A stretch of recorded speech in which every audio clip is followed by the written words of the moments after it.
Welcome back to Linn-Mar High School. Well, Aaron Scheimblum alongside Mike O'Brien as we're getting ready for the first game of the season of this soccer season. Now, Mike, we talked to coaches pregame. We learned a lot. Obviously, both these teams have, unique expectations in the sense that they lost a lot of talent, and at the same time, they have, realistic expectations. What did you learn so far from Linn-Mar? Well, I think both teams are kind of headed in similar directions, like you touched on. Both, Linn-Mar lost 5 seniors. Jeff lost 8 seniors from last season. Although Linn-Mar had a much more successful season as a whole in terms of win and loss, both are kind of in that rebuilding stage. But I think anytime you say rebuilding, that's kind of broad. There are different phases of rebuilding. Jeff may be on that first phase, really young team, a lot of sophomores and freshmen.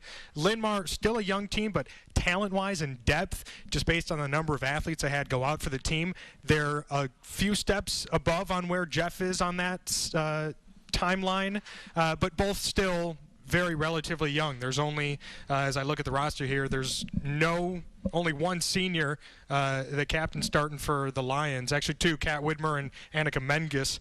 And for Jeff, they have Keaton Ovenshire, who's also a captain, as well as Noel Cook, and those are the only seniors we have going today. And I think what makes this game so special, and obviously you can correct me if I'm wrong, but the fact that it's opening night, number one.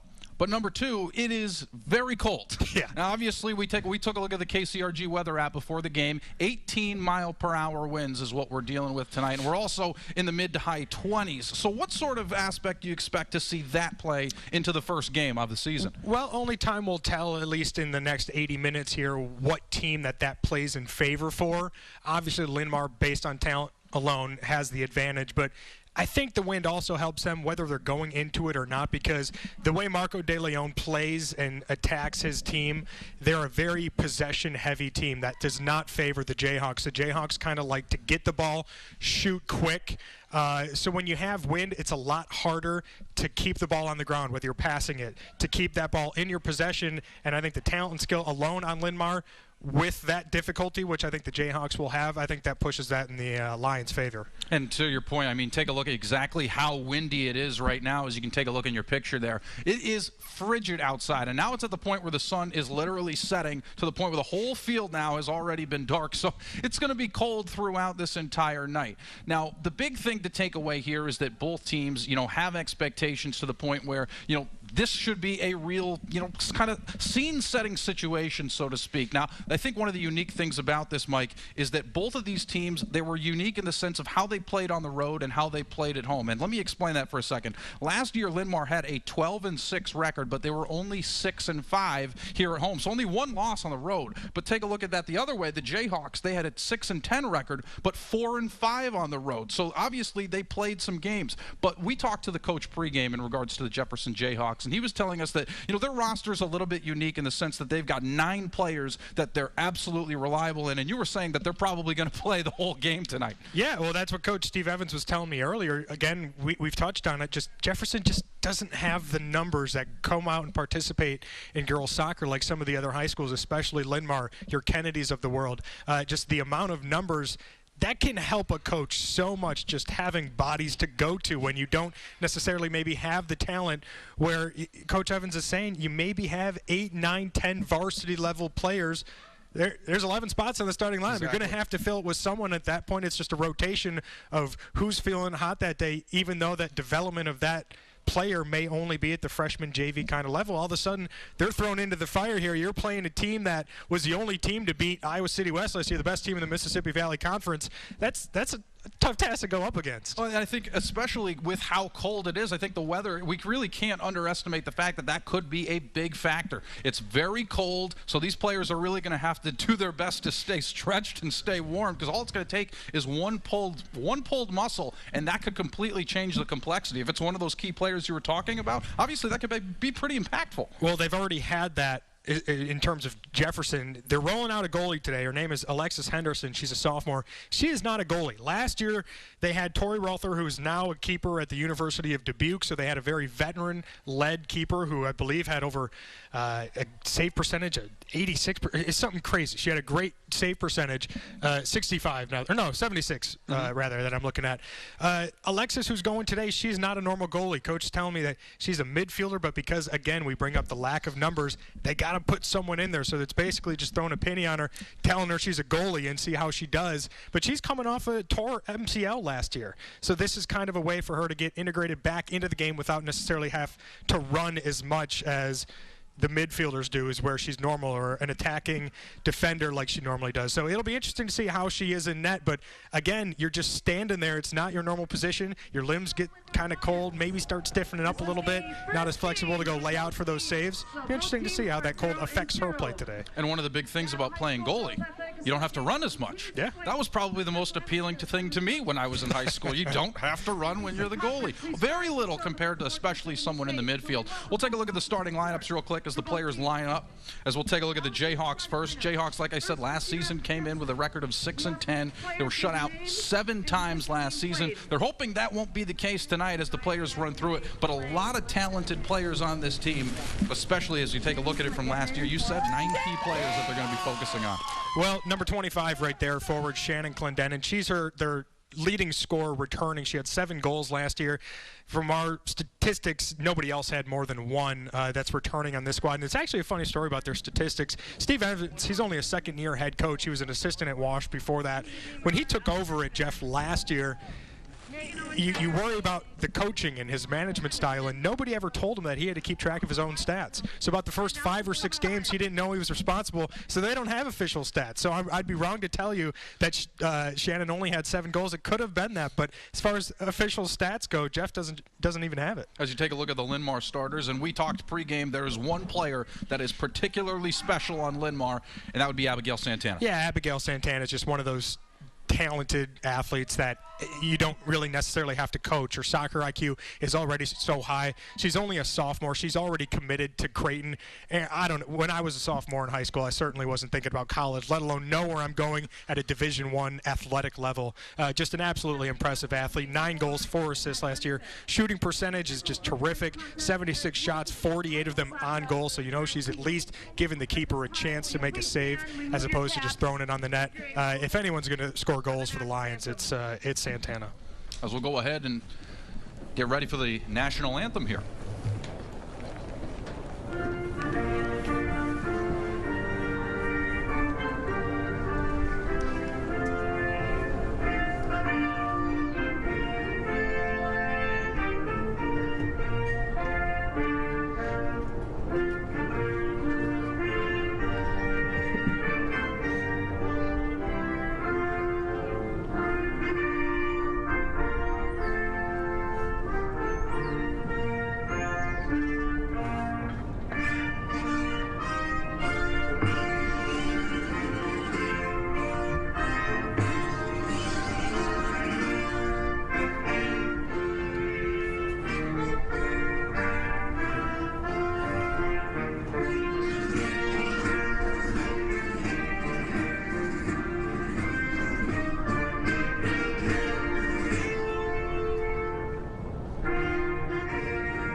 Just from that shot alone, you could tell that the coldest people on the field right now are probably the referees, and they're also the best dressed for this situation. The only ones wearing pants in this situation.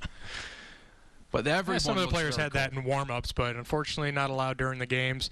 Got to wear. It's brutal. But that's what's, again, part of the beautiful sport of soccer is you're playing in anything. Track might be canceled, baseball might be canceled, soccer could be 20 degrees lower than it is now. They're still hitting the field. And there's only one way to stay warm. You got to jump up and down a little bit. Like I said, do some extra stretches. Maybe those defenders maybe push up a little bit just to keep the legs a little warm as we're just getting ready to kick this ball away.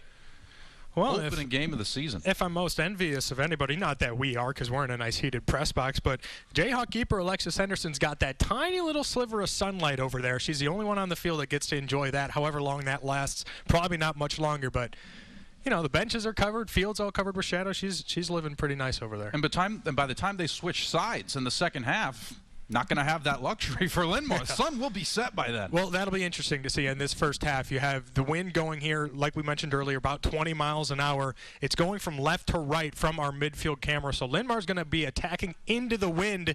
You'd think with the wind on their back, they're a lot more of a successful attacking team, but I wouldn't put it past the Lions to get maybe 3-4 this first half, even with that wind. The key for them is just keeping the ball on the ground when they're passing right to the feet, getting first touches, not letting that ball get away from you. Take it in the wind. Underway here. Linn-Mar High School. Soccer season officially underway, but for these two teams, as well as us here on KCRG 9.2. Now, what the Jayhawks are going to do here to start the game, according to Coach Steve Evans, they're going to start in a 3-5-2 formation. It's a formation that they're very new to. In fact, today, Jefferson had a half day of school, and the team got together and watched some more film on playing that formation. Because they don't necessarily have the strength and possession, what that does is it just crams 5 girls right in the middle of the field to just try and prevent any kind of Linn-Mar attack from the middle. Basically, you're just throwing bodies in there and hope that a foot can hit a ball, deflect a pass in some way. They got very wide wing back, so you'll see how they're effective. And right now, Linn-Mar is kind of just putting on a clinic as far as possession and passing goes. Keeper steps up, though. Smart play. And to your point, putting 5 midfielders in the middle of the field, that basically means they're also looking for counterattack opportunities as well. They're looking to go the other way. So far, relatively methodical start for both teams. Just over a minute off on the clock. Good volley. Jefferson able to force off the ball there. Responsible of clearing out balls. Confidence is the one thing you need next to talent. The same goes for Alexis Henderson. They're confident with their ball skills. If Henderson's going to succeed today, she's going to have to come out maybe more than your average keeper will, start playing these balls just to get them out of the zone, as Linn-Mar here attacking on another run. That's a great through ball. Inside the 18, they cross into the middle of the field, but it's deflected out. And now Jefferson will look to counterattack.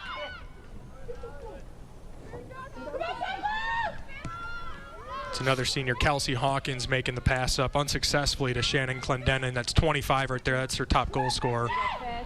But you can see Linn-Mar's approach from the start. They're looking to get these long through balls and immediately push on the offensive side. Yeah, it's not a bad strategy at first, because right now, clearly it's not a bad strategy because it's working, but you're kind of just seeing what works and what doesn't against a Jefferson defense that they haven't seen. Obviously, this being their first game and a different roster as opposed to last year's matchups, but you're kind of just getting a groove to how these defenders play the ball. If you can get these through passes from maybe 20, 25 yards out as opposed to 5 and 10 yards, if you can get those long-range one, all of a sudden that's going to open up a lot more running room, which, again, plays in favor for the Lions, because you get that space, all of a sudden a lot of shots are going to go on. And speaking of, having, open spaces, someone who has not been open this whole time would be Abigail Santana. There's always been a defender with her no matter where she is.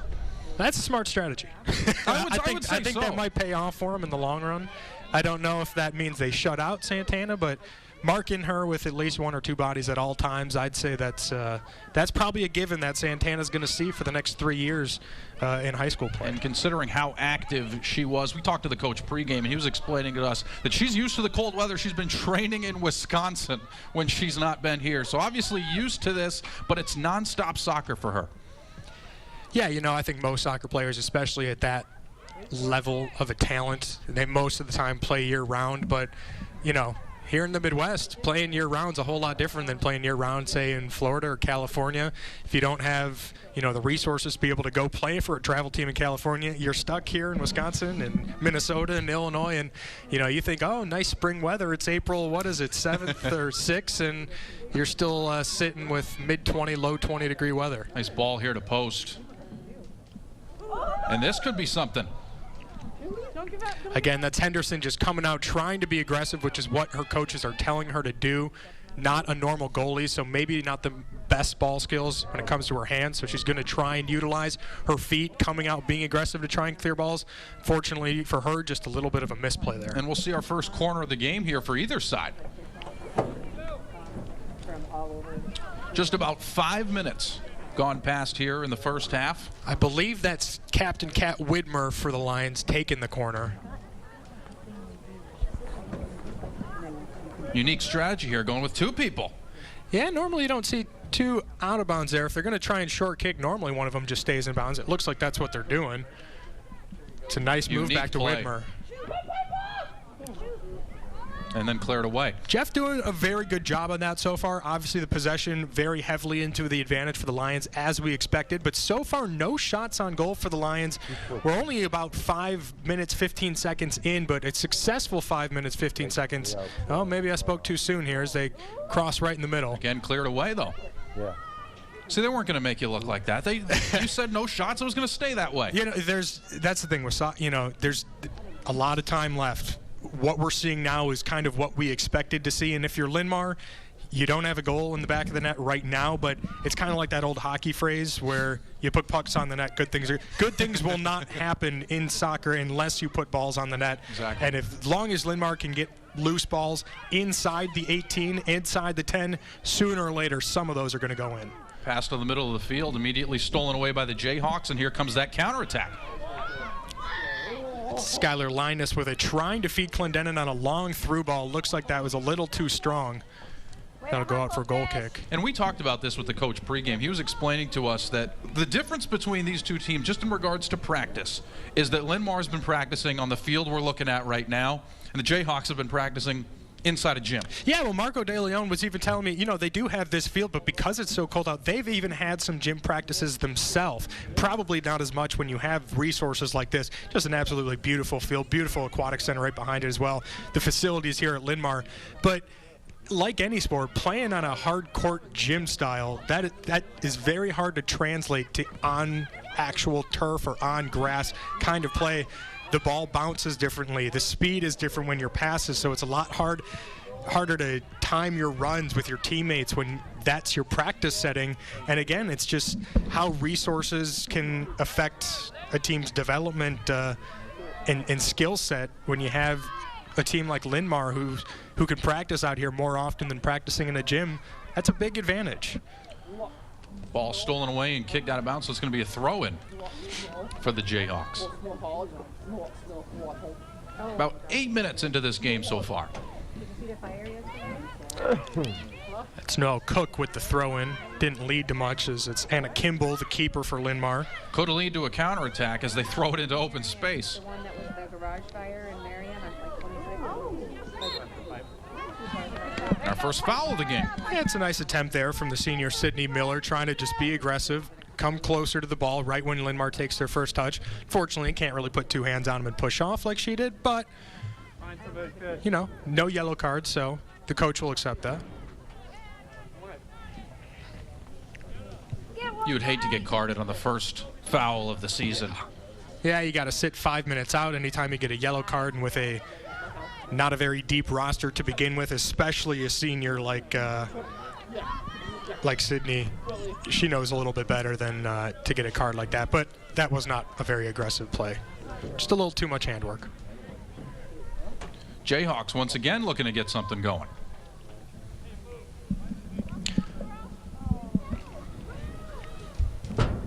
And look how far up the defenders move here on this throw-in. They're right at midfield. And now here come the Lions the other way. You know that through ball's coming. It's just a matter of when. Well, you can just see the speed here showcased by Piper Carey for Linn-Mar. She's probably run at least about 40 yards just on that run itself.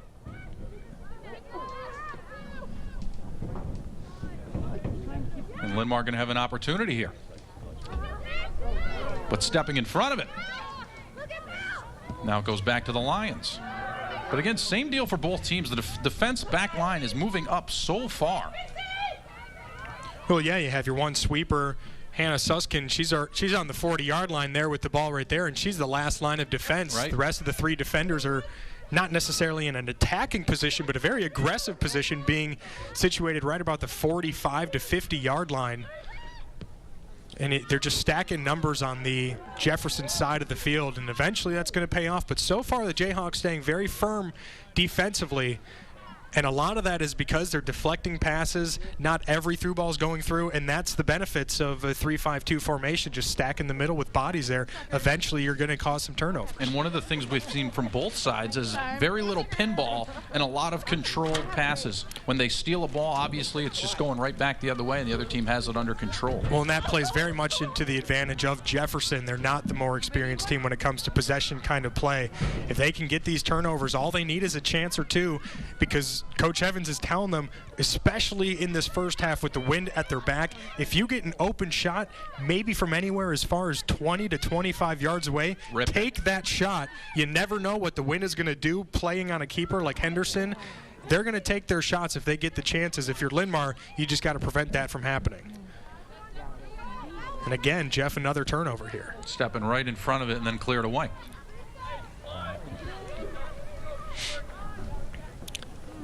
Very surprised. 11 minutes in here, we still don't really have a true shot on goal. We've had balls land to the feet of Alexis Henderson, the keeper for Jeff, but she hasn't really had to make a save yet, which is very surprising 11 minutes in.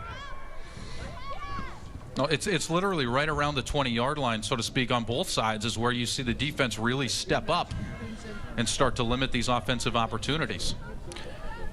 Yeah, if you're Coach Marco De Leon, you know, again, only the first 11, 12 minutes of the season here, but I think you're going to start to see him try and push the aggressiveness even more.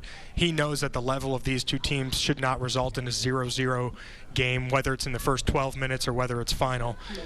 He expects his team to score. He expects his team to score a lot, and I wouldn't be surprised if maybe he switches things up a little bit, maybe bringing in one of these middle midfielders as Kat Widmer or Annabelle Dietrich, maybe moving them up a little bit. So far, we haven't seen that. So far, the two forwards are kind of alone up there. And coincidentally, last season started the same way between these two teams, and that was a 5-0 result in favor of the Lions. That was also at Jefferson, though. Crossed into the middle of the field. And another shot is blocked. So still no official shots on It's a great first touch there from Piper Carey. Fortunately, just couldn't get the strength on her leg for the shot to get past. Encouraging start for the Jayhawks defense.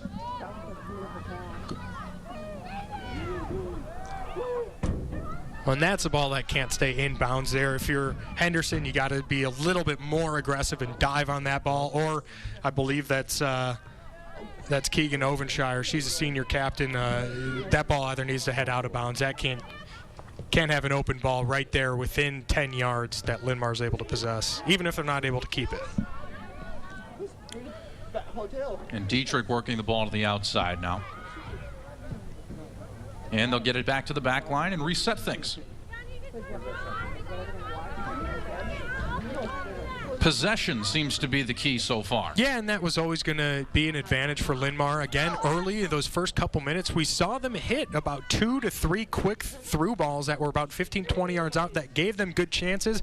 Wasn't necessarily in the 18. They were more outside on the wing part of that field, but they've kind of gone away from that now. I think maybe they, because it didn't result in goals, maybe they're trying to stay a little more close possession. A lot of times in practices, basically the whole practice might just be a keep-away game where you have one ball, you throw 8 athletes in there, and all of a sudden it's 4-on-4 keep-away with short, quick passes for possession. And that's the kind of game they've been playing the last 7 to 8 minutes as opposed to the first 3 or 4. Good through ball inside, just out the 18. And again deflected away. So the Jayhawks defense really strapping the boots down as soon as that 18 line is hit. Well, again, that's Griffith putting it out of bounds there. She's the sweeper for Jeff. Again, doing a very fantastic job 14 minutes into the game. Still no real shots on goal that Henderson has had any kind of trouble with. And this is the most action we've seen from the Linn-Mar keeper so far, is just being able to dribble it and swing it to the other side of the field. Yeah, that's junior Anna Kimball. I don't know how much action she's going to see today. You know, maybe it will be in this first half because that's what Jeff needs is the wind on their back. They need to start taking quick shots here. If they can get it on that side of the field, the problem for them is Linn-Mar's not giving them that side of the field. Post with a good through ball to Carey. Carey finds Santana, and that's going to be a corner. That's a smart play by Santana, and that's what high soccer IQ will show you is you're racing to the goal line there, fight for the ball, She's not trying to keep a possession, keep it in bounds, just knock it off the defender, get yourself a corner kick. And again, the Lions sending 2 people to the corner, so it's possible they could be running a similar play, and they will. Post with the first shot on goal, and that one stopped. That's a great one-handed save by Henderson. And a long shot there. A volley goes right into the lap of the keeper. Well, and just like that, our first 2 shots on goal. Again, Henderson staying tough on the first one. I believe the shot was from Widmer. Or was it post? Whoever shot it, it was a pretty hard shot from right about 18, 19 yards. Was right at Henderson, so Henderson just had to put her body in front of it and block it. Got that, what looked like the left arm on it. And now again an attack once more from the Lions. But that one goes out of bounds. Interested to see how these teams both play in the second half, because I'm sure there's a lot of adrenaline when you're first starting out the season, especially when it's cold too. You finally, warm yourself up, you get yourself situated. The only people who are probably still cold right now are wearing keeper uniforms. Yeah, well, the first game of the season, it's not very often that the starting lineup in game number 1 equates the starting lineup in your final game of the season. So I think a lot of times in early season play, no matter the sport, at least in team sports, unlike individual batters in baseball or something, maybe it becomes a little more individualistic, or players necessarily trying to prove their spot on the starting roster instead of just playing their game. Again, that just kind of depends on your coaching style as well, but it's easy for a player to fall into that mindset, especially in game 1. You want to maintain a starter. You want to show your coach your due diligence to why he should be playing you as opposed to someone else. I don't think we've necessarily seen much of that. I don't see much selfish play here in the first 17 minutes, but not necessarily the best team play, because I know in practice both teams pass a lot better than they've been doing today. But that's why game action's a whole lot different than practice. Exactly. That's why you need the experience going up against defenders that you don't see every day in practice. But to your point, I think both teams are really trying to execute the game plan that they come in. You see Linn-Mar really, working these triangle passes. They're really working methodically. And then you see the Jayhawks looking for any counter opportunity they get. It's almost as soon as they steal a ball, they're looking to boot it the other way.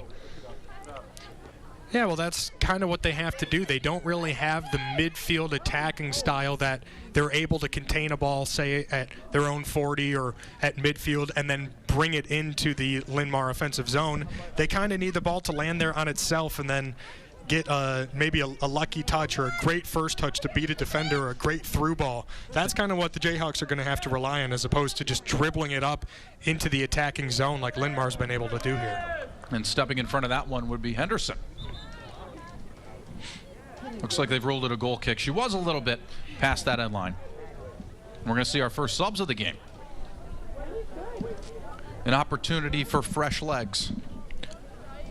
Yeah, it looks like Skylar Linus is coming off for the Jayhawks, as well as Kelsey Hawkins. Did not see who was coming in. Well, Hawkins is definitely going to need a breather, because she's literally been following Santana the entire game so far. She has been all over it. And again, Henderson controls it. Quick punt right back to the Lions, and here they go.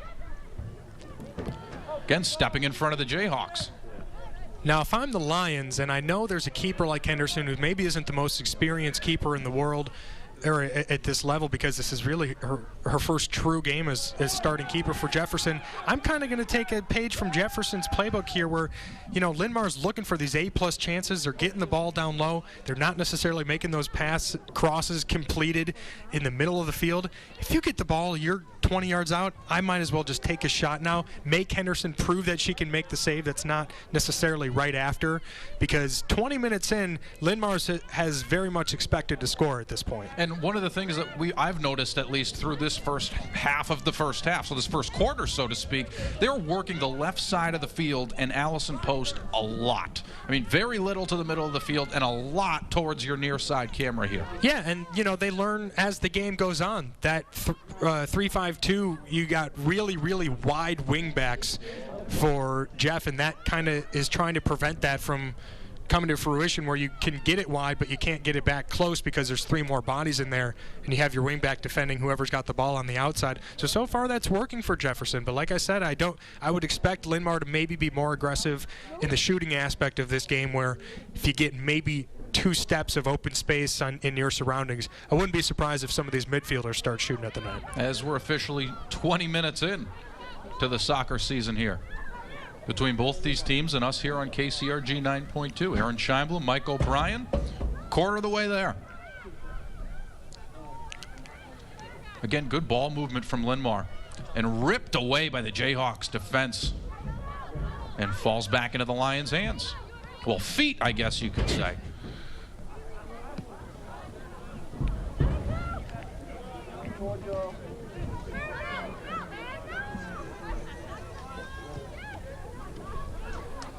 One thing we can notice about Linn-Mar, how they're working offensively, is they're all moving up the field at the same time. It's all very fluid. It's all in motion together as one unit.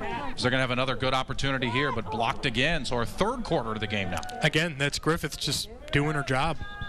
I believe that's Griffith 21 right there on the goal line. Just perfect sweeping technique right there, just blocking balls from coming into the middle. It's not easy to get a foot like that, because when the skill of someone like a Santana is trying to do that, a lot of times that skill is going to top your positioning. But so far her positioning has just been absolutely fantastic.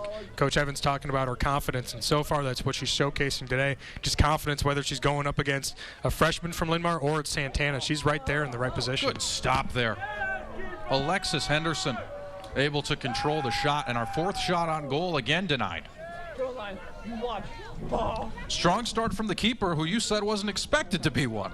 Yeah, I don't think she was even expecting to be one either, and I don't even know if she's expecting to keep the keeper role or position the rest of this season. Again, she's still rehabbing, coming back from her MCL injury. I believe for the most part that's healed. But you know, with these players, they'll run 2-3 miles a game. That's probably not advised for someone who tore their MCL. So that keeper role where you don't necessarily have to run as much, yet you're still in the game, it probably suits her. You know, not that standing still in the cold is very fun, but I wouldn't be surprised, even if she has a good game today, that Coach Evans switches up his keepers every now and again, trying to find that right one. But again, without talking to Alexis herself, I'm not exactly quite sure what her feelings are like being the starting keeper as the year begins. And Dietrich will take a seat for Linn-Mar. But, you know, Evans, when he was a player, head coach Steve Evans, he was a keeper as well. So if you're going to learn the technique and learn how to play the position, it's pretty good to have your coach that's his expertise. Brunson working into the inside and ripped and scored. First goal of the season, Abigail Santana doing what she does best. Right over the top, and a 1-0 lead. Yeah, we'll take a look at the instant replay here. And again, great ball in the middle, and kind of what I was mentioning earlier, where they see that separation, it's wise for them to take a shot at it. And Santana, perfect first touch for her, puts it a yard in front, be able to run up, strike top shelf there. That's just clinical. Taking advantage of, you know, her coach, so to speak, Kelsey Hawkins, because she's been following her everywhere she went. She's on the bench now, so no jacket. No jacket, warming up a little bit. Well, after nine goals last year, her first this year, makes 10 for Santana in her Linn-Mar career. And again, I wouldn't be surprised to see that same kind of attacking mode, even if it's not Santana with the ball at her feet. If you get any kind of separation near 18 to 25 yards after that first touch, I expect the Lions to take a shot. That one goes between the legs. Well, misplayed there from Kimball. Able to clear it back out, and it looks like Linn-Mar will be okay. But again, if you don't see the ball, you don't see action for the first 23 minutes. Sometimes the first time it comes at you, maybe throws you off a little bit. It was kind of like a hockey goalie, so to speak, where it went right 5-hole on her. You know, Kimball's an interesting story to see what her development will be like this year as well. Allie Strotman, just a fantastic keeper for the Lions last year. She's now at Milwaukee, Wisconsin. She was a starter last year, Strotman was, and then she had an injury as well. A lot of injuries we're talking about, unfortunately, today. Strotman tore her ACL, so Kimball came in as a sophomore, I believe played the last 6 or 7 games, really came into her own later in the season. Coach De Leon saying you can kind of smell the nerves on her when you first go in, but who wouldn't as a sophomore starting keeper, but came into her own, and now coming into this year, it's her job. She knows that. Much more confident. Make it 2. With the left foot, a strong goal there. And now it's a 2-0 lead for the Lions. I think that was Hallie Peak. She's a freshman, so that would be the first goal of her career if that's number 8. Take a look at the rip with the left foot. Just puts it in the back corner. It's really not much you can do if you're Henderson. Again, Peak starting off her career very well with the opening goal in the first half of the season. They're very good at these one-touch moves to the middle of the field. And that's just skill. You know, that's playing club soccer. That's having a coach who really teaches you how to possess the ball without necessarily passing that. And that just is the key component to what separates a fantastic team from a team maybe more in the middle of the road, is when you have a much bigger number of players who can possess the ball on their own, advance the ball into the attacking zone without needing to pass the ball. So a slow offensive start for the first 20 minutes, and then we see 2 goals in the span of about 3. Yeah, you know, we just, like we were saying earlier, Linn-Mar just needed to test the waters a little bit. They needed to see what worked, what didn't. They tried their through balls. I guess it kind of worked. They tried really keeping possession. That didn't work as well, trying to go for that A-plus chance. Now they're taking, the looks they're getting aren't necessarily A-plus, but the talent of their shooters are. So they're relying on the talent of their shooters to take B-plus chances and turn them into scoring opportunities. Again, a second shot there on goal from Peak, but that one stopped by Henderson. 15 minutes remaining here in the opening half of the season for these teams. And a 2-0 lead for the home Lions. Clendenin there trying to get a through ball into Sylvie Meyer on the attacking zone for Jeff. Just not enough numbers up front. Santana. It's a 2-on-5 situation here. Let's see what she does. Crosses into the middle. Finds post on the weak side. Ripping with the right foot, but denied. It's a good block in front. Post going to get another shot. And that one stopped. Henderson's been tested early. She has. And for her first game at keeper, you know, to let in 2 goals, the 2 goals she did let in, they're tough goals. Great shots. And the shooters were fantastic shooters, too. Experienced, even though Peak is only a freshman, a club soccer player, very experienced player, very experienced goal scorer. So Henderson's, you know, the expectations coming into this one, again, this is kind of what we expected as far as scoring-wise. But Henderson, you got to keep grinding. You got to just make saves when you can. Nobody's expecting you to come into Linn-Mar and shut them out the first game of the year. And so far, she's done very well for herself. Santana just ripped and fired there off the right foot, but that one denied again. And again, working the near side once more. And now they'll switch things over to the far side. But now that you have this lead, you have the opportunity to once again, you know, milk the clock a little bit, make sure you have the setup that you're looking for. Yeah, I don't think Marco De Leon is the kind of coach, especially because he's such good friends with Coach Evans and Jeff. He's not going to be the kind of guy that runs up the score. But with saying that, 2-0 is not a final score at all, or even close. That is not what their goal is, more than a 2-0 shutout over Jeff. So they're definitely going to stay aggressive. Again, we were talking earlier, the reps that you get in a game are so much different and so much more valuable than in practice, that you're going to need these girls to start taking shots and start scoring on real goalies. And that's just how they develop as players. Brunson up the field, finds Santana, crosses to the middle of the field, but no one there. And that one, we've got a whistle on an offside, so Santana looked to be off there on that through ball. And that tells you you have a really organized team. I believe that's the first offsides call we've had today. It's not very often you can go 28 minutes without an offsides call in soccer. It means you're organized. It means your timing is right.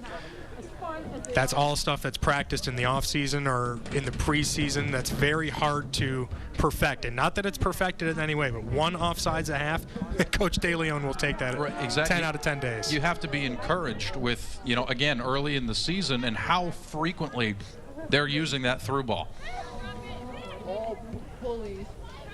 The Lions most certainly using every angle that they can here.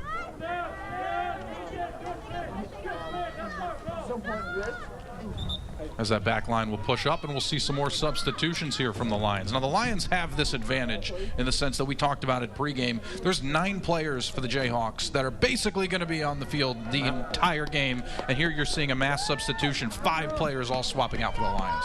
Yeah, I mean, it's hard to run 80 minutes. I mean, we don't know that as much as they'd know that, but maybe it's the opposite. We do know that. That's why we're not the ones doing it. I can't run for 30 seconds.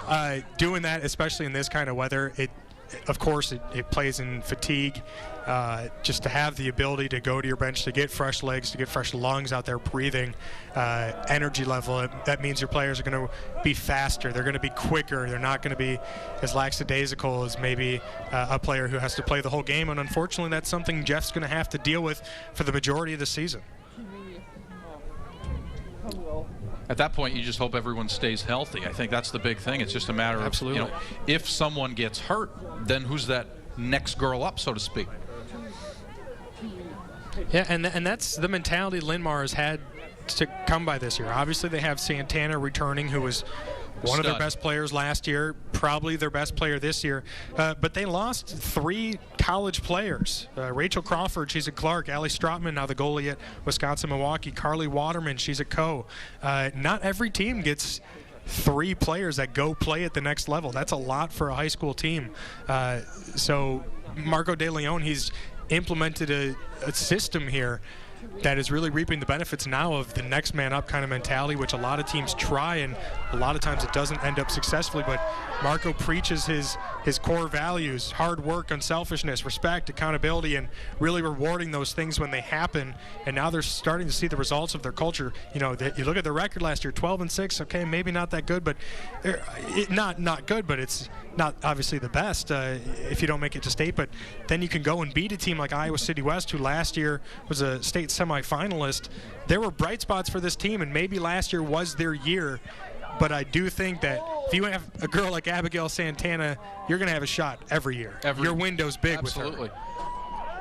Brunson here, working the near side, able to get right by her defender, working into the middle of the field, and just mishandled there by Piper Carey. But the Lions will reset, and they'll get another opportunity. Piper Carey, outside of Santana, the second most leading goal scorer returning from last year. She had 8. It's a great pass. Oh, just a missed opportunity there. Wrong crossbar. Yeah. She was going for the field goal. Trying to punch it in where Mama hides the cookies on the top shelf, but unfortunately a little too high. And it's a missed opportunity. You know, it's kind of a wide open net. So she's going to be remembering that shot tonight when she thinks about what happened. Get my first goal of the season there, but something tells me she'll have a couple more opportunities. And another goal kick coming here. Just over 8 minutes remaining here in the opening half of the season. So that goal kick is immediately intercepted. Strong left foot shot, but it goes wide. And another goal kick. Yeah, that was Griffith there, I believe, taking the free kick. And so far, we've seen a very good game from her, the sweeper, clearing out a lot of balls. But this is the part where experience will come through. Your goal kicks here, they can't go right to Linn-Mar. You can't be given possession right back, as, again, Linn-Mar just kind of takes it. You got to make a smart pass. You don't have to boot it 30, 40 yards down the field every time. You just need to keep possession, even if it's a short pass. As long as a girl in blue has the ball, that is a success. And that she'll learn with experience. And that's a good point, and I'll kind of branch off of that. How much do you think that has to do with their counter-attack approach, so to speak, where it's you're just looking to get going right away? Yeah, well, you know, when the first 33 minutes of the game are all played on your half of the field, it can be demoralizing. Right now, I don't know necessarily if the team pride is there for Jeff to have the ability to go run the field and run the sidelines and get possession into Linn-Mar's attacking zone. So I think a lot of time they're just, when you have that mentality, a lot of times then you're just playing prevent defense. You're trying everything you can just to not let the ball in the back of the net, even though it's being passed and surrounded in your area. for its entirety. And if you play like that, that's exhausting to play like that. It is a lot of running around, chasing the ball, and when you have a possession-style team like Linn-Mar, you're just not going to win that battle. And this is definitely a tough test for them on the opening game of the season. Obviously, this was a game that was originally supposed to be scheduled in May. Yeah, here we are today. We'll see how Linn-Mar progresses. They're ranked 11th in 3A right now. We'll see where that ends up as we get into May and later in the season when the state tournament comes around in June. But Jeff, it's a good gauge to see where they are starting out as on a team. I don't think anybody, including Coach Steve Evans, now he may not say so, I don't think anybody's expecting them to come in and win this game, but you're going to find positive things that you can build around and work off of. But I think the main thing for a lot of these girls is just being in a game setting. Getting that experience of playing a team like Linn-Mar is going to help this team. Case in point, Jefferson just kicking that ball out of bounds there. So Linn-Mar with an opportunity inside Jefferson territory. Quick throw in. Again, trying to work it to the middle of the field. Jayhawks doing a relatively good job of, when that ball is right around that 18 line, the defense really cracks down. They've obviously had some shots ripped past them, but they've been great shots. Yeah, well, that's where you stack the numbers. If you look right now, you have Clendenin, and I can't see quite who that is on the far side of the field. 21, that might be, no, that's not Griffith, 25. Excuse me, 20. A sub, but the point is that's their two forwards standing on the 35-yard line, but Linn-Mar's got 6 attacking, and Jeff's got 8 girls in the box, just trying to clutter that space. And some possessions here it's worked out, some hasn't, but that's kind of the philosophy right now is just stack 8 right there within the 20-yard line and closer to the goal and just try and block shots. As our second offsides of the game is called. Under 5 minutes remaining here in the opening half. And a 2-0 lead for the Linn-Mar Lions. Again, right off the goal kick, Jeff just losing possession before they can even get really a third touch on the ball. And again, a quick counterattack on the throw in from the Lions. That ball deflected out of bounds, so they get another shot at it.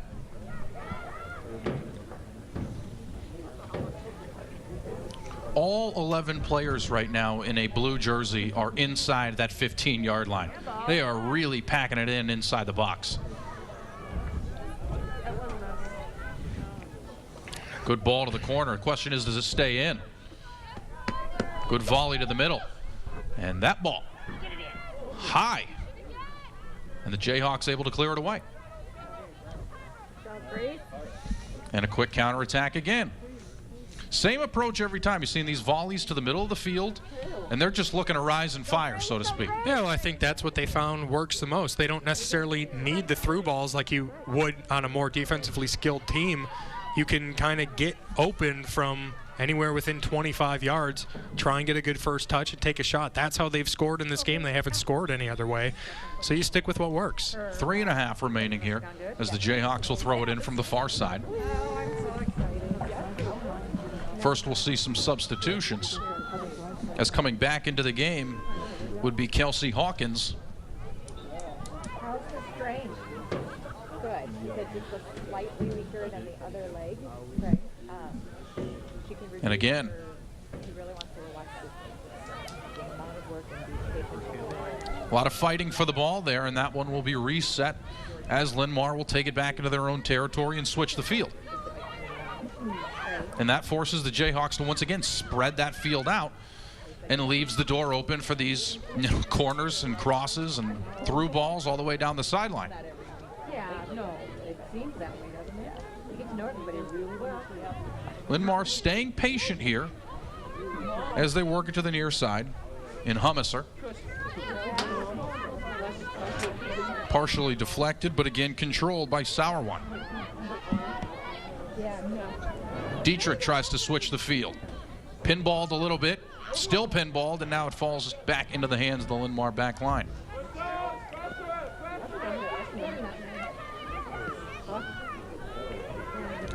Lions doing a good job finding open space. Yeah, Jefferson, it's just tough when you have such possession-skilled players.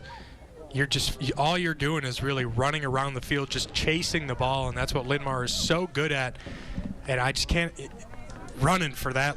It's exhausting. It's exhausting, especially when you don't have substitutes to rely on, where you know that you can give it your all for the first 40 minutes and then get 5 minutes of rest. That's if you had 35, you know what I mean. When you don't have that to rely on, maybe you're somewhat hesitant to give it 100% in the first half. And it's hard to win like that. Excellent corner. And it looks like we've seen a foul called just inside. That's 6. Yeah, that's everything you want on a corner. I didn't see who quite took that, but high arching shot, giving beautiful ball. Giving her teammates every opportunity to get height on their jump to be able to head that ball in. It's exactly what you ask for. And again, cleared away. But with how far up these midfielders and these defenders are, they're able to quickly counterattack every time the Jayhawks have been looking to clear it. Case in point, trying to find again with a through ball, and it's cleared out of bounds by the Jayhawks. Ovenshire, the one clearing that one away. So a throw-in for the Lions. Yeah, she's one of the captains on this Jayhawk team, and it's not positive when you can't say the captain's name very often. That means not necessarily playing as well, and it's not anything Ovenshire's doing, because you can't play defense as just one person, and Linn-Mar is just so good at possessing the ball that a lot of times when we're saying Jayhawk names, it's who cleared the ball, who helped on defense. We don't have any great passes or good shots yet. To the middle of the field, and again cleared away. Lions looking to reset with the left foot and just over the crossbar. That was Caitlin Brunson, who already has an assist tonight. And that will end half number 1. So 40 minutes of soccer so far done, 40 minutes to go. We'll go ahead, we'll take a break. Tonight's featured sponsor is Worth It by UFG Insurance. Life is worth it. Distracted driving is not. 2-0 game. You're watching high school soccer live on KCRG 9.2.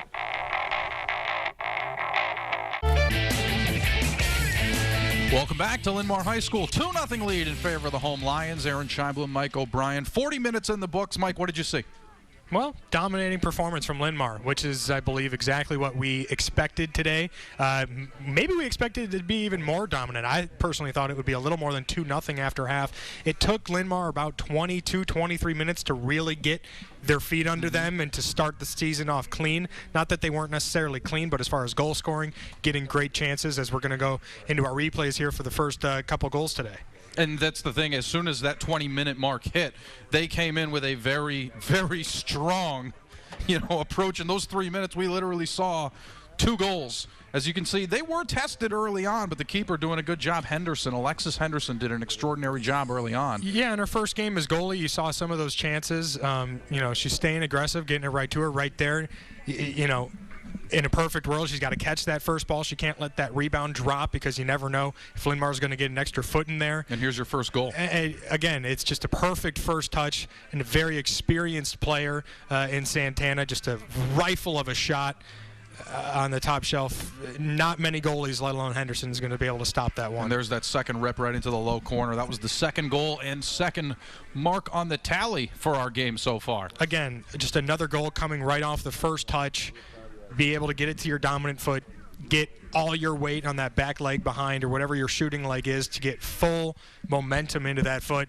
Those are shots that any keeper, it's hard to stop, as opposed to maybe just blocking cross routes or crossing lane passes. But I think that's what I would expect to come from the second half. I think Marco De Leon's going to tell his team, when you get possession and you get a step or two where you can advance the ball, take a shot, take a rifle, and make Henderson prove that she can stop these balls. And 40 minutes into the books, I can tell you one of the things that we probably didn't expect to see in a game on April 6th was 24-degree weather with 15-mile-per-hour winds. What sort of effect do you see that playing in the second half? Because obviously we've warmed up a little bit, but this is where only playing 9 key players that are going to play the whole time, that could be a factor. Yeah, well, when you're on the field the entire first half, you're fatigued. Yep. These girls are tired. They're cold. This is miserable. This is not miserable for us, but anybody out there watching or playing, these girls are just miserable out there if the fun of actually playing doesn't outweigh that for them.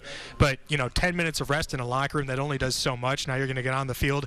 And unfortunately for Jeff, as dominating as that performance was for Linn-Mar, they were against the wind. Now they're going to have the wind on their back, which will only make it easier for them to complete their passes. So we'll take a break. We'll come back for the second half of this game. Tonight's featured sponsor is Worth It by UFG Insurance.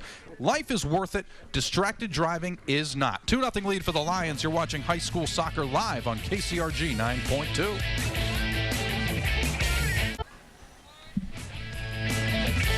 Welcome back to Linn-Mar High School. Beautiful facility here as the Lions have a 2-0 lead over the Cedar Rapids Jefferson Jayhawks. Aaron Scheibler, Mike O'Brien from KCRG TV9 Sports.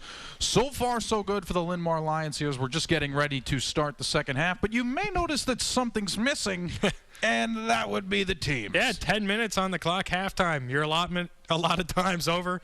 40 minutes on the clock. Nobody's out here warming up. I think they're just trying to stay in that nice warm locker room as long as humanly possible until the referees say, all right, time to get out here. But that's the thing. I don't see any referees out here either. And the thing is, I don't blame them per se. It could make things interesting for the second half if we're playing this game with 22 empty positions. But here they come. At least the Jayhawks will come onto the field first. Linn-Mar taking that extra minute or so to once again warm up. Another home field advantage, so to speak. It's an intimidation factor. You're coming out of the locker room second. It could be. Yeah, well, we started the game. Started the game, it was what, about 25, 28? Warm. It's about lower 20s, 21, 22 degrees now. Wind, as we can see the flags here on the left half of your screen, still blowing just as fast as they were earlier. The wind hasn't let up all night. And the players aren't the only ones who are out here braving the wind right now. There's three people that I really need to give some recognition to. That would be Aaron Hepker, Zach Owens, and Josiah Leiden. They're running camera right now and bringing you these beautiful shots that you see. And they are bundled up. In some instances, they don't even look that warm. Some of them aren't even wearing gloves. That's how dedicated they are tonight in order to give you that perfect shot. And you can take a look here. I mean, the players aren't the only ones, and the referees for that matter, braving the cold for you tonight. So obviously we thank them and everyone in the trunk. And you can see, now we'll give them the recognition that they deserve. No wave? Not even going to wave. Okay, there's one. There's two. Still nobody waving. That's okay. All right, the effort was there. Yeah, it's with the weather like this, we spoke earlier on the roster depth for both these teams. Cedar Rapids Jeff just not getting the numbers out. If you're head coach Steve Evans, you're trying to recruit volleyball players, you're trying to recruit basketball players. What's your pitch? Oh, hey, you want to come play outside in the 21-degree weather with me and spend outside for 2 hours? Sounds like fun, right? I think you more so are pitching the conditioning factor than you are anything else. It's certainly not the weather at this point. But granted, I mean, let's call it how it is. Punxsutawney Phil has been a bully and a jerk this season. You never trust him if you live in the Midwest. I don't trust him ever. He has lost every opportunity for me to trust him. You do not trust the groundhog. It's unbelievable. So we'll remind you of our featured sponsor tonight, Worth It by UFG Insurance. Life is worth it. Distracted driving is not.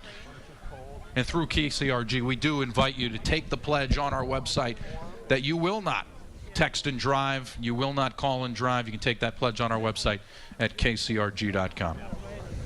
Well, by the looks of it, it looks like Jeff's sticking with their starting lineup again. We've mentioned numerous times already that they really have those 9 key starters that are going to play all game, almost every game, and then 2 of those rotational. So far, the front 4 looks the same, and Noelle Cook, Shannon Clendenin, Skylar Linus, and Keegan Ovenshire on the other side playing wing. Do you expect to see anything different? I don't. I expect with the wind at the backs of Linn-Mar, I expect them to even possess the ball maybe even more than they had. Again, we're going to see a nice pass right here, right in the middle of the field. Bodies are kind of crammed, but yet they still find a pass to keep possession. I think going into the wind is going to even prove that much harder for the Jayhawks to keep the ball, let alone get in any kind of attacking position. So I expect more of the same. If I were to predict, maybe another 2 or 3 goals here for Linn-Mar this half. It looks like the players have certainly warmed up in that locker room, because immediately you're seeing both players, both sides, really moving quickly. I'll give it a few minutes. Right there, that lead pass, it needs to be about 2 to 3 yards just more in front. When you hit your through ball and your lead pass, you need to hit them in stride. If you're waiting to come back for it, that's when turnovers are going to happen, just like we see there.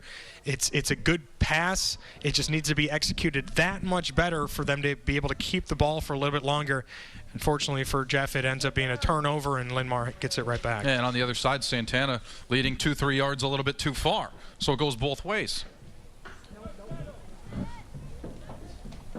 One thing we have noticed about the Jayhawks offense and also the Linn-Mar defense is they're having a really difficult time at using that ball movement and really working together as one unit. It's most of the time you're seeing, dribble moves, and then the Jayhawks defense, or Jayhawks offense, excuse me, ends up staggering a little bit, and Linn-Mar's able to step in front of a pass. Yeah, well, that happens. Young team. There's 4 seniors on this Jayhawk team, and there's, let's see, 1, 2, 3, 4 sophomores and the rest freshmen. That just happens. You need to play together, and that's how you learn each other's tendencies. That's how you know how fast this teammate is as opposed to this teammate, where if I need to put a through ball 5 yards ahead of this girl, maybe it's only 3 yards to a different girl. That just comes with time, and we were never going to see that kind of an execution level from the Jayhawks in this first game, but time will tell to see how they develop together as a team. Linn-Mar steps in front of the throw-in, and they'll reverse the field here, keeping the keeper involved. Yeah, we saw that in the first half when Anna Kimball was not involved in about the first 20-25 minutes. The first time a ball comes at her, she looked a little flustered. So it's nice to get her involved early, get a ball on her feet, get her touch, get her calmed down. And I feel like every time they've been able to work it back to the keeper, we've noticed that it's almost like they have a play set up every single time. Of course. Very methodical play. Yeah, it's purposely. That's what possession teams do, is they're not going to force pass just to advance themselves down the field. That they're not going to force that. They're going to come when it's open. They're going to take their opportunities. And if it's keeping possession, they don't care if it's all the way back by their keeper. As long as their 3 defenders are right there, at least 2 out of the 3 available for an open pass, they see that as a success because it's keeping the ball, keeping possession in their favor. And Jayhawks had a decent opportunity there, choosing to keep that ball in bounds was Woldruff, but instead Linn-Mar will take over. Again, working this near side of the field here. We saw him do it a lot in the first half, but going the opposite way. We'll see if that trend continues. Again, with a lot of these Jeff midfielders and defenders, we're speaking about turnovers there again from sweeper Jenna Griffith. It's basically just the mentality of when I get the ball, I need to boot it as far as I can and get it away from my zone. They're not the attempts of trying to keep the possession and trying to advance are really just not there. And for those of us who play a lot of FIFA, it's a lot of pressing the B button. A lot of pressing the B button right now. You see them clear out every opportunity they get. You just try and keep it away from them. But unfortunately, Linn-Mar's a much better team playing keep away. Clever dribbling. Couple nice moves there from the younger Woldruff. It's Avery. And now here comes that attack. And just deflected out of bounds by the Lions, but a promising look there. Well, Keegan Overshire, the one dribbling there, trying to look for a pass. Again, no harm if it deflects off a defender, goes out of bounds. But again, the throw and pass, it just needs to be a little bit better to keep possession, and here we have a breakaway. Yeah, speaking of promises, no one between her and the goalie, but a little bit out of control as Henderson will wrap that one up. Yeah, it's a tough second touch there. That was Piper Carey on that breakaway. Again, that's the kind of thing that maybe practicing in the gym, that kind of translate to that first or second touch, maybe just not at the right speed. She needed to contain herself. Henderson able to come out aggressively and take that ball. But Carey later in the season is going to be more mad at herself if she passes up on those kind of opportunities. Those do not come very often. As you saw Linus there trying to push it up the field, but again the Lions will control and move it back the other way offensively. working that far side of the field, really trusting those left-footed players. Able to keep it in bounds. It looked like the defense stopped. Absolutely. Now you know they're working back to the middle of the field. There's the cross and immediately deflected away, and we're going to see our fourth corner of the game. They did. The defender you saw there, Sydney Miller, she thought that ball went out of bounds, but unfortunately in soccer, you see this a lot at the professional level, especially with offsides. They're not playing to the whistle like they're taught to. They're playing for what they assume. The ball goes out, or I think I'm offside, so I'm going to stop. You got to keep going until you see the whistle, see the flag go up, because, again, it's going to create better opportunities when you have one less defender in the box able to defend there. But the big difference between those professional players and the players that we see on the field now is a lot less complaining. Yeah. Well, if I made a mistake but I still get, $10 million the next day, it's, As Henderson doing a good job there, stepping in front of the cross. He's done a good job defending these corners, despite the fact that they have given up 4. No real scoring opportunities from any of them. Still a 2-0 lead here with about 6.5 minutes gone by, as once again Henderson will wrap it up. Yeah, again, that's the kind of shot I'm more expecting to see. Again, that one from Carey.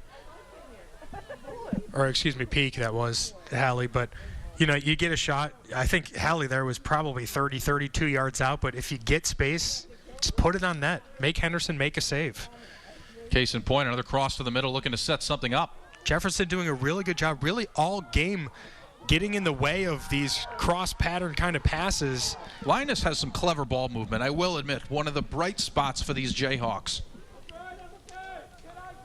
Leads her teammate a little bit too far out, but again, her dribbling has been very promising to see. Jayhawks step in front of that one, and another opportunity for a counterattack. We'll see where this goes.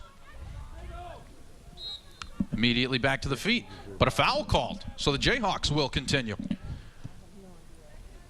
Well, and here the tempo. A lot of times they're not necessarily trying, since they don't have the numbers forward to begin with or taking their time on this free kick, a lot of times you'll see some teams already with numbers forward and they're trying to beat the other team. They'll take that free kick right away in a matter of seconds to just get the defensive team off guard, make them run around.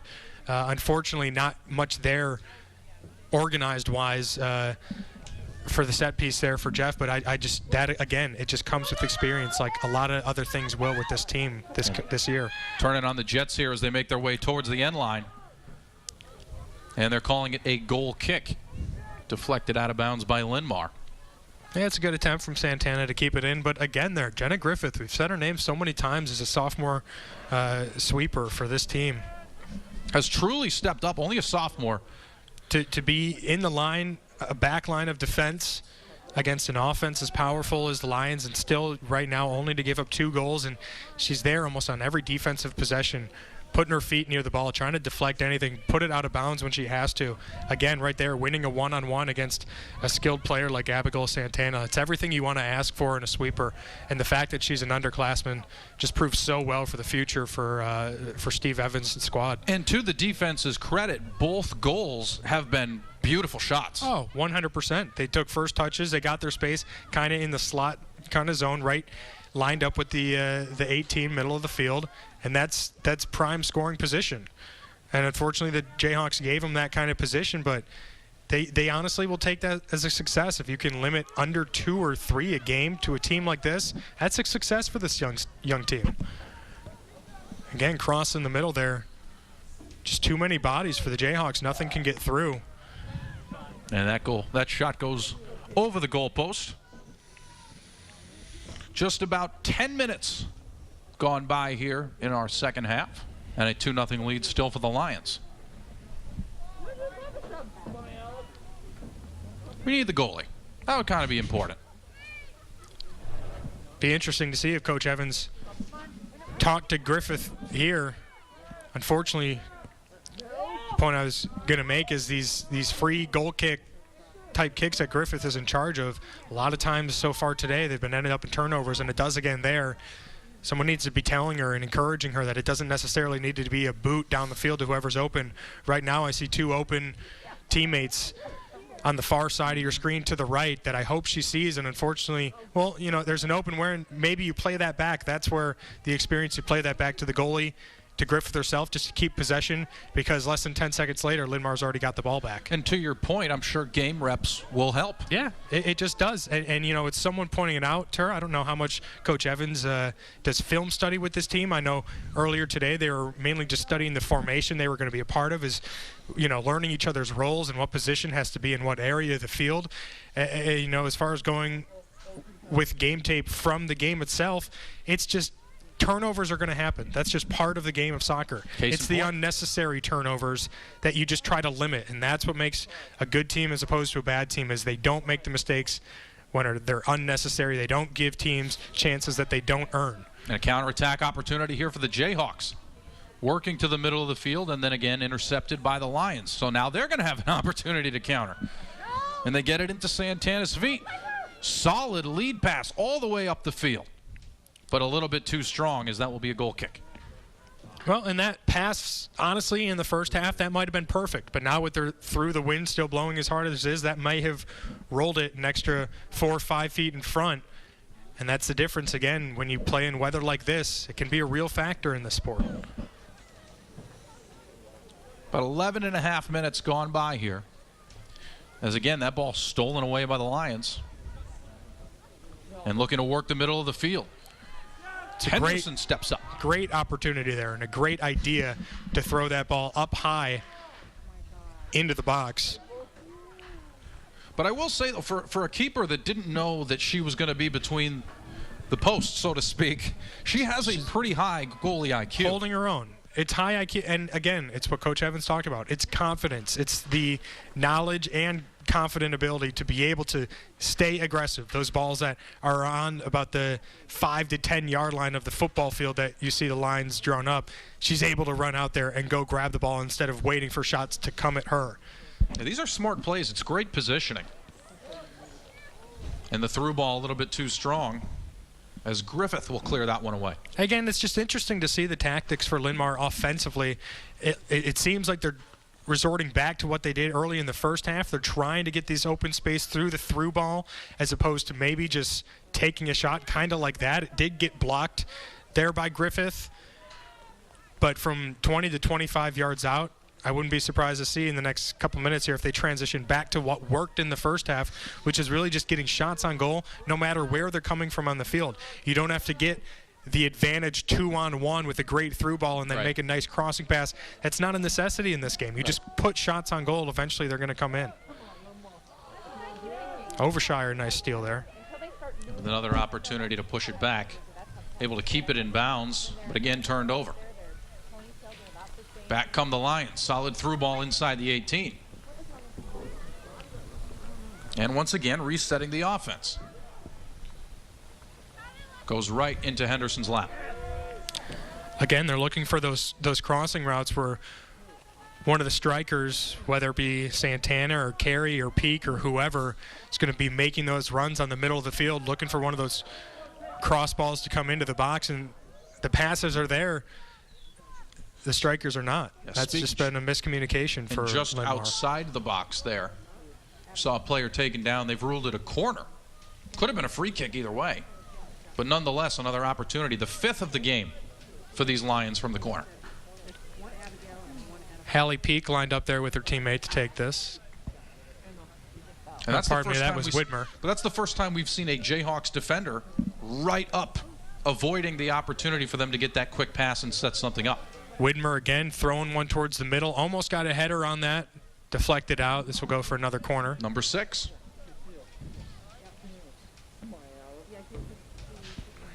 And this time it looks like we may see them cross it into the box, as they're only sending one.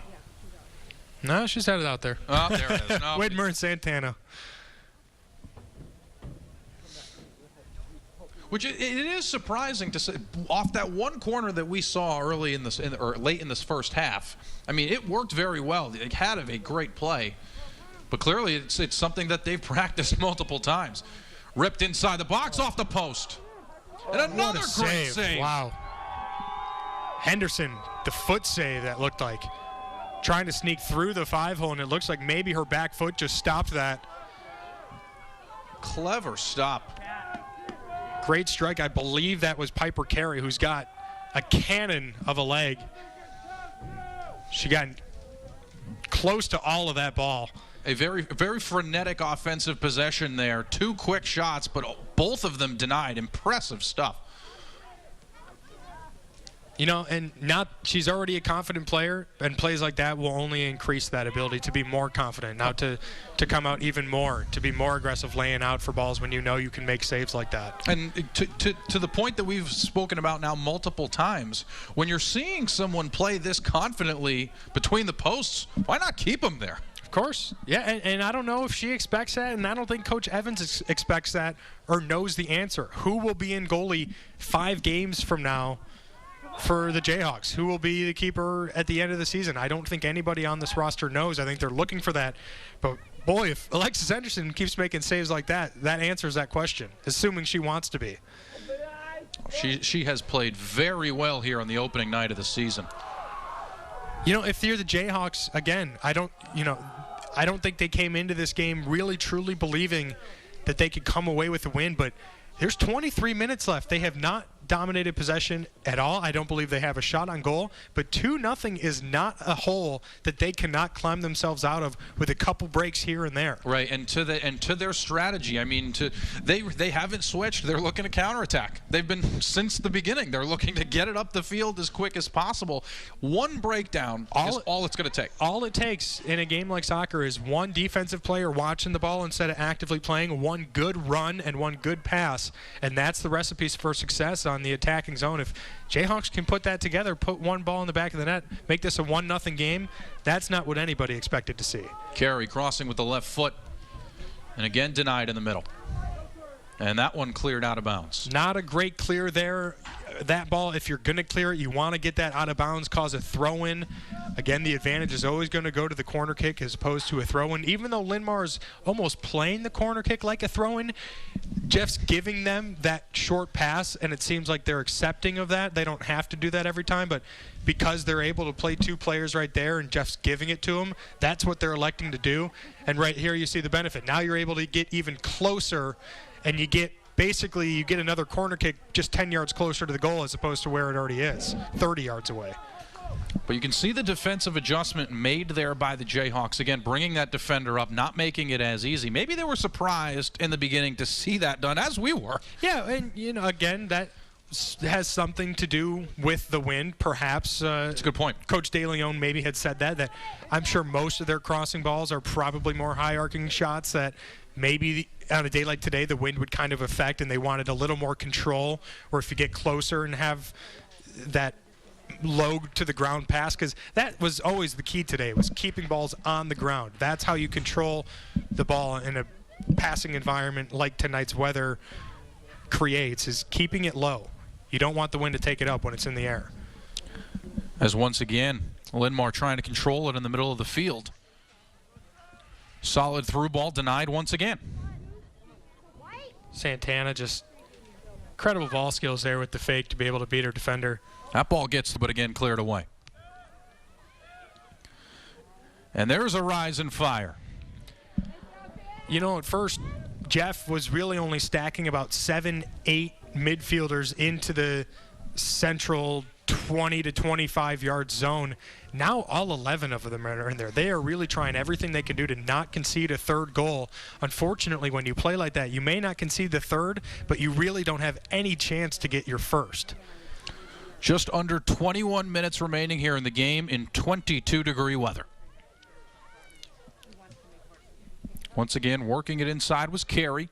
Another rip. That one's wide. That was a nice attempt there by Santana's left foot. Fortunately, just couldn't get the curve on it. Just struck the ball wrong, and it missed by about 10 feet wide. Is Santana one of those players for you that seems like they have the green light?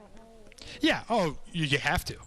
Especially on a day like today where I think Coach De Leon's strategy now, at least when they've been successful scoring, has been let it loose from really anywhere. You get a position. That's where we saw her third goal. But, it's kind of like basketball players who can shoot the three-point really well. That's you. Yeah.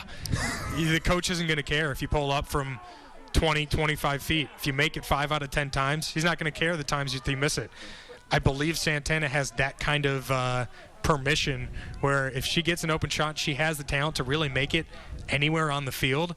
I do believe she does have the green light for this team, that if she sees herself having an opportunity, she's got to take advantage of it. Now, Jeff here, this is their best is a promising chance on opportunity. the attacking zone. Unfortunately, a turnover there, but the idea, the through ball, it was a good idea. It wasn't executed well. I believe that was number 9 carrying the ball, Avery Woldruff. All she's got to do is just run with that ball, maybe 4 or 5 yards more into the attacking zone. The through ball was a good idea. It was just a tad too early, and Linn-Mar able to capitalize on defense. But to your point, that one of the most promising offensive opportunities we've seen so far in this second half of the Jayhawks. And again, it's all they need. You know, if execute there, maybe get a goal, it's all of a sudden 2-1, and then Linn-Mar, all the pressure's on them. Pressure's on them right now. I know for a fact they expected to be up by more than 2 goals, especially in the second half with the wind on their backs. If Jeff's able to just put another chance like that, execute well, you know, even if they don't win, if they're able to score a goal against the win against a team like this, that's just going to do wonders developmentally for this team and their confidence. And give credit to the Jayhawks for the way that they've played with 9 players really seeing the field this whole game. The whole game, yeah. And as we bring that up, we can see 3 Linn-Mar girls waiting to be subbed in here on the next stoppage whenever the official decides to let them in. But we talked about it earlier, just a fatigue standpoint, this season is going to be so draining for a lot of these athletes to play all game, every game. We want to give you an opportunity as we take a break here. Just want to let you know that tomorrow we'll be back here on KCRG 9.2 at 5 p.m. It's the first game of the season for the Cedar Rapids Colonels as they'll be taking on the Quad Cities River Bandits. First pitch at 5:05. We'll be here at 5 o'clock. You can watch that game here on KCRG 9.2. I know a lot of people are excited for baseball season, despite the fact that we may not have baseball or soccer weather right now, for that matter. Yeah, even worse baseball weather, especially as I guess as a fan, it's mostly the same thing. Players for soccer, boy, have a lot easier of a time running around, keeping the juices flowing as opposed to baseball. But, Colonels will be interesting. It's, having the number 1 overall draft pick, Royce Lewis, that's going to be a ticket seller. It's going to be a fun guy to watch. If all goes well for him, he probably won't be here longer than a handful of months. So for your fans out there, watch us on KCRG 9.2 any chance we get the Colonels game and head out to Veterans Memorial Stadium, watch that team. And tomorrow might be a good opportunity to watch the game on 9.2, Absolutely. considering it's going to be a cold one. A little cold tomorrow. You got to be a dedicated fan to show up tomorrow. A couple cold ones in you, warm me up a little bit. Oh, you're not wrong. Under 17 minutes remaining here in this second half. Still a 2-0 lead for the Lions here at home. And a long rip there. And just out of the reach. And It's going to be a corner. That's what I expected to start happening a little bit more for Linn-Mar. As tiring as it is for the Jeff defense to be chasing the ball, it's equally as tiring for the offense. They have the ball, so maybe the adrenaline's pumping a little more so they don't feel it. But all that running around takes a toll as well. Later in the half here, now we're going to see some shots from longer range. But that's what worked in the first half as far as scoring goals. And right there, the shot by, it looked like, I couldn't tell if that was Case Boulder Carey there who took that shot, but it was not off the mark by that much, and it was still about a 26-yard shot. Crossed in and too strong, so another goal kick upcoming. Hey, give credit to the Jayhawks defense. Every single corner has been stopped. Yeah, if you're Coach Evans after the game, whether it ends 2-0 or if, Linn-Mar scores a flurry here, I think you see this as a success, rather. Jenna Griffith, fantastic game for your first game as your full-time starting sweeper on the defense, only allowing these kind of chances to come up for a great attacking team like Linn-Mar. She's marking Santana, she's marking Post, she's marking Piper Carey, all of these stellar athletes on the opposing squad she's lining up against, and so far defensively they're doing well. Now they're going to have to learn. They're going to have to keep this up because it's easier to let up less goals when you're stacking 7-8 athletes in the box. They're going to have to learn how to play that same kind of mentality with maybe only 6 or 7. That way they can push it more on the attacking front. And that one just over the reach of Henderson, and a long shot is good. A 3-0 lead now. To your point, long-distance shots are going to be coming in with the wind at their back, and there's number 3 right there. I think at first glance, maybe that was Annabella Dietrich, number 7, again, just from long range. Again, you know, we said the mentality for Linn-Mar, you shoot from long range and you make Henderson make saves. Henderson's had a fantastic game for her first game as starting goalie so far. Unfortunately, a pretty big misread on that one. It looked like she thought it was going to end up a lot shorter, and then it ended up over her head. But, hey, credit that to putting the ball in the air, letting the wind take that a couple extra yards. That's awfully hard to judge for a first-time keeper. It's a tough shot from a distance. That's just a tough play all around for the keeper and the shot, for that matter. And that'll make it a 3-0 lead here. And I was actually going to bring this up, and I'll bring it up now. You have to wonder what would happen if these two teams had played when they were originally scheduled in May. Because it's been a promising performance so far from the Jayhawks. And remember, the coaches agreed to reschedule this game to avoid the Lions playing 4 games in the span of a week. It was supposed to be like May 18th, I believe, the original scheduled. And then Linn-Mar had too big of a stacked schedule that week. Decided to push it again today. The storyline of this game for both teams, for Linn-Mar, how's it going to be losing 3 incredible seniors to college soccer, 2 other seniors, so getting a new group of upperclassmen led by the goal scorer Santana, how are they going to look? And to be honest, I think they probably will think that they've underperformed today as much as they've held possession. They want to put more than 3 goals up on the board. So you see that kind of a storyline. For Jeff, it's just where can we gauge ourselves to the rest of this conference? Linn-Mar is such a good team in the Mississippi Valley Conference. Where can we stack up against these other teams? It'll be very interesting to see halfway through the season where they've developed. And like you said, I wish they would meet again later in May. Right. And maybe, down the road playoffs, something might happen if Jeff's able to exceed expectations. But it would have been warmer too, That's the big difference. It would have been nice. As we set up this free kick here, we want to remind you, join us on Monday, 6:30 for On Iowa Live, another great edition with Scott Sable and company. Lisa Bluter will be with us, the Iowa basketball head coach will be joining us, and she could be joining us that whole hour for all we know. Yeah, if we get it the way we want it, just stick around for at least the first half of the show, if not a little longer, before we get the teams up on the stage. Lisa's just got so much basketball knowledge, and they had such a successful great season. Year. Unfortunately, ending first round of the women's tournament to Creighton out in Los Angeles, but storylines around this team, whether it be injuries and Megan Gustafson, you could think of her as the National Player of the Year. I know she didn't win those awards, but all Big Ten All-American. She's coming back another year. Very high expectations for this team next year. But interesting to see how Bluter has reacted now that she's had a lot of time to digest what happened this year, what she has to say. And with a promising team, obviously, moving forward. I mean, they literally, as soon as that win streak started, they found themselves right on the map, and all the eyeballs were glued. Yeah, well, they did it. Tania Davis, her starting point guard, tore her ACL again. She was out for the majority of the year, almost all of conference play, I believe. She's going to be back, and hopefully she can get healthy.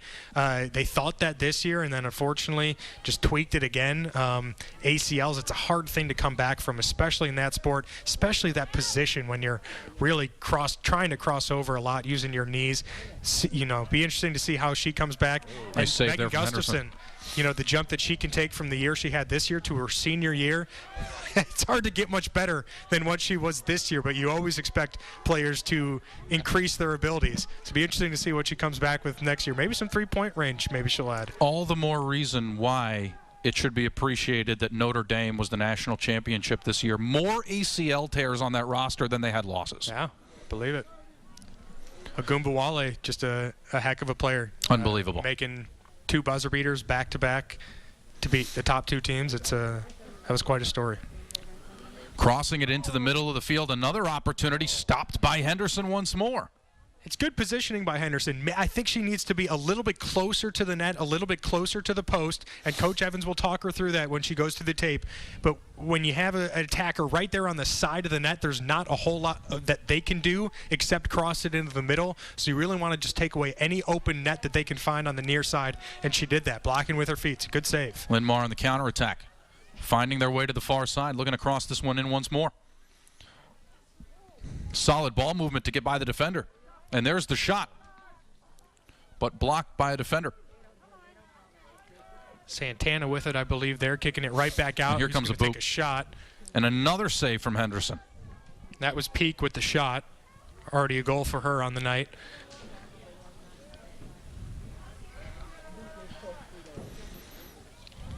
And this might be an opportunity where you see the Lions slow things down a little bit. Yeah, you're up 3-0. We've had maybe one or two credible threats from the Jeff attacking zone that they're able to put anything together on the Linn-Mar half the field. So at this point, I think Linn-Mar just put up shots, and I think that's what they've been doing the last couple minutes here is put up shots, try and score if you can. At least it gets you practice on targeting the net from different kind of distances and different wind angles and switching feet too. If you're a right foot dominant player, try shooting with your left foot. At this point, it's trying to see what works for yourself. You know, there's still 9 minutes left, but it's relatively safe to say, based on how the way the first 70 minutes has gone, the Jayhawks are probably most likely not going to come into this game, so wouldn't be surprised if we see some substitutions here pretty soon. And to your point, we have not seen a lot of, taking the air out of the ball. We haven't seen a lot of Tom Brady football, so to speak. We've seen a lot of them still trying to run their offense, and I think to your point, it's about practice. It's about repetitions, being able to do this in a game situation. You can only do it against your defense so many times. And at that point, when you're going like 4-on-5, when you're not playing the full field, a lot of times they'll practice that just in a midfield kind of a setting. That just does not get you the kind of experience that game setting gets you. Going against a team or a player or an athlete in a different jersey trying to attack you at their highest effort level, it's something different that cannot be replicated in any kind of practice. Plus, I'm sure you remember. In practice, if you know as a defense what the other team's trying to do, you're going to kind of lean towards those things, maybe cut off passes that you otherwise wouldn't know were coming. Well, and these coaches, Marco De Leon and Steve Evans, are such good friends anyways. Linn-Mar puts up another 2 goals. I don't believe Steve Evans is going to take that and say, oh, hey, they're running up to score. Teams got to do what they have to do. If you're good enough to score 5 goals, then you score 5 goals. At some point, all right, maybe if it's 9-0 and there's 30 seconds left, maybe hold on to the ball. But teams are going to stay aggressive, and that's the only way a team like Jeff can learn too. They have to fight to the very end. They cannot give up just because maybe they don't see a light to the end of this tunnel, at least for today's game, to be able to win it. They still have to hang tough in there and play this last 8 minutes out. And again, can you imagine what it would do, just for their mentality if they were able to get a quick counter goal here? I mean, just for the rest of the season, so to speak. That could be a strong momentum swing. And it doesn't necessarily always need to be a goal. If it's an A+ chance, they had numbers whenever that was, about 6-7 minutes ago. They kind of had that advantage a little too early of a through ball. But getting chances like that, wow. What a beautiful shot. Chip shot, Joe. Chipped right over the keeper. I mean, that was pretty. Off the left foot. Take a look at the replay. I mean, this is pretty. With the left foot. I mean, that's a tough one to stop. I can guarantee Henderson in practice has not seen shots like that to be able to try and judge your jump, whether that's going to the middle of the net, to the far post. Boy, those chip shots are so hard to judge, especially on a windy day. That's just perfectly executed. No, that was well done. And again, to your point, taking shots from further distances, not necessarily looking for that perfect lead pass in front of the net just to tip it in. That's, again, to your point, being aggressive. Yeah. Just going for it. It's get balls towards the net. Good stuff will happen. That's when it comes to goal-scoring kind of sports, that's what it all boils down to. You can't score if you don't put it on net. And a 4-0 lead here with 6 minutes and 45 seconds remaining here until that final horn. And the Jayhawks looking to fight. As that one goes out of bounds, it'll stay with Jefferson.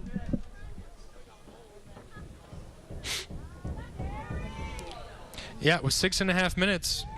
We met Jeff just to get morale, team spirits up. They're not going to come back in this game, but if you can put together 1, 2, at most likely the very best 3, just good chances with good passes on the attacking zone, can do so much for this team. Because Linn-Mar, they know they can do it.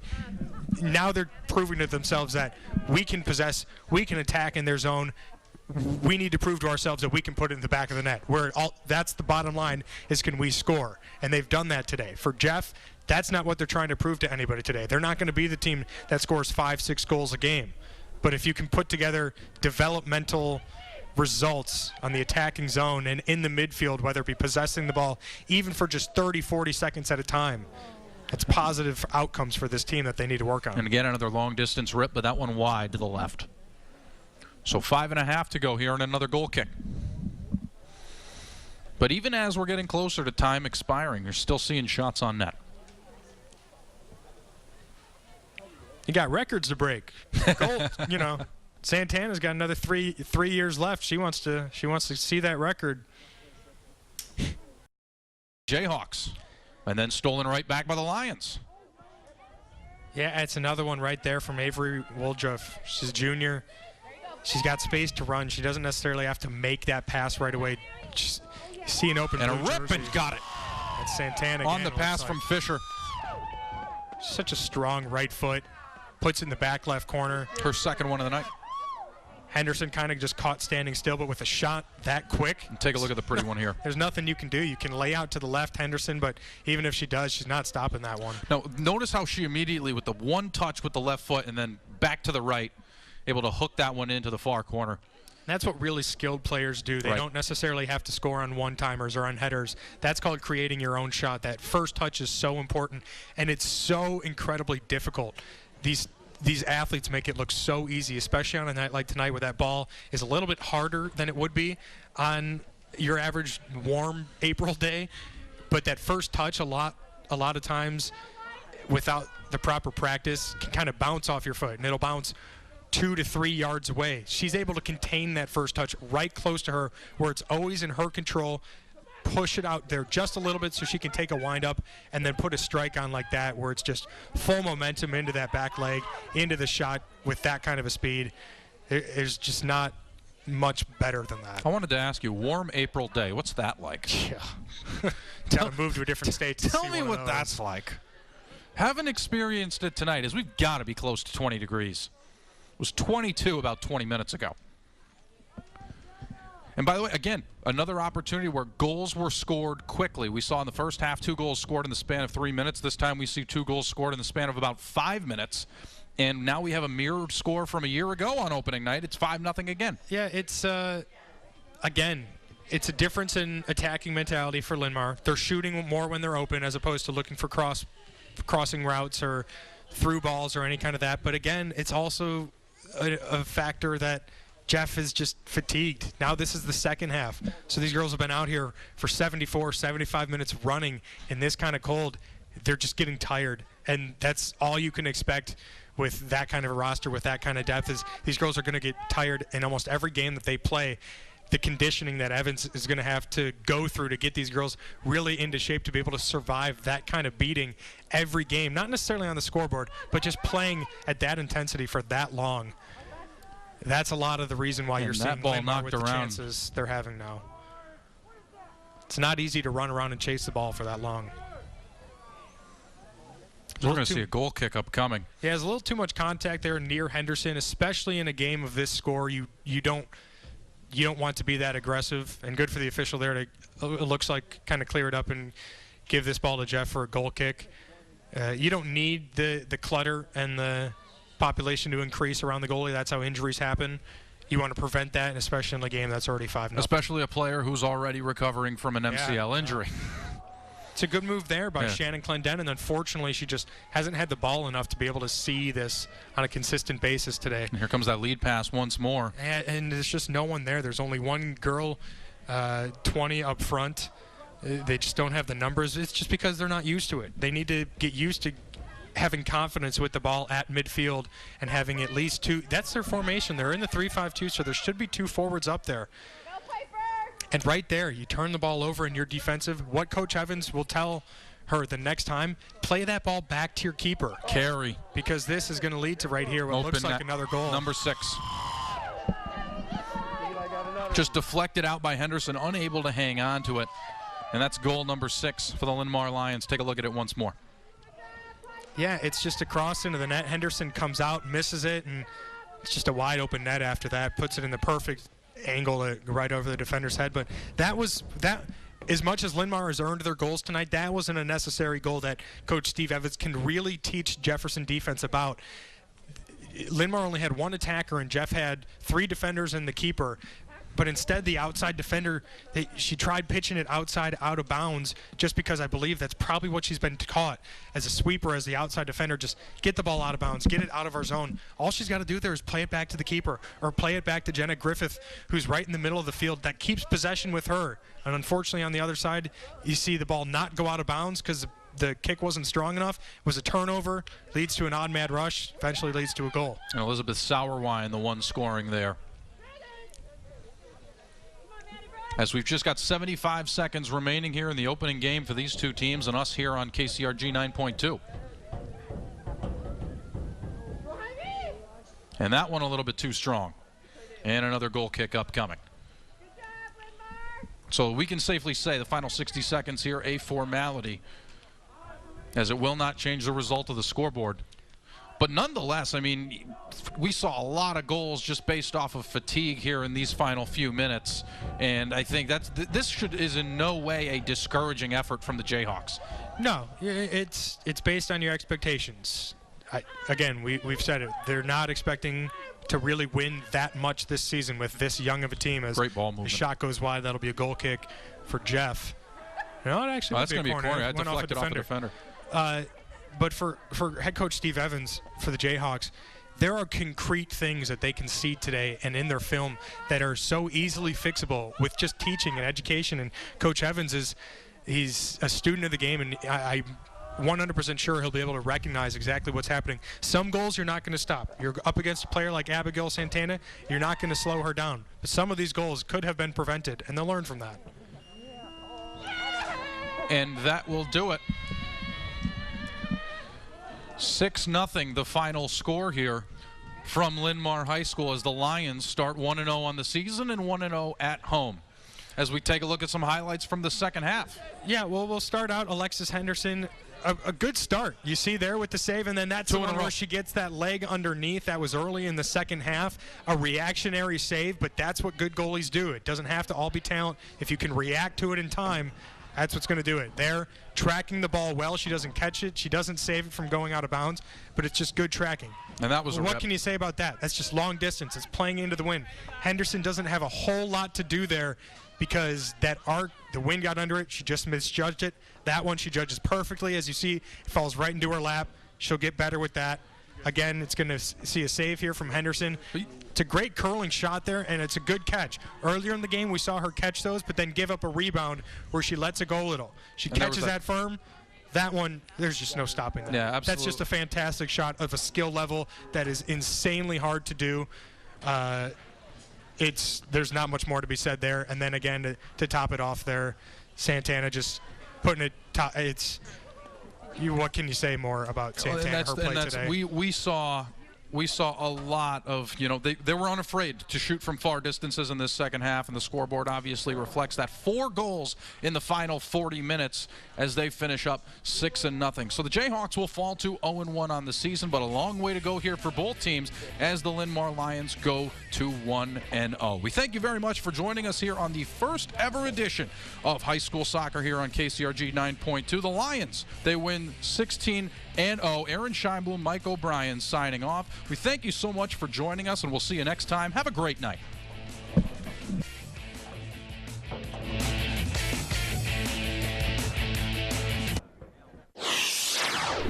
Here are today's top stories.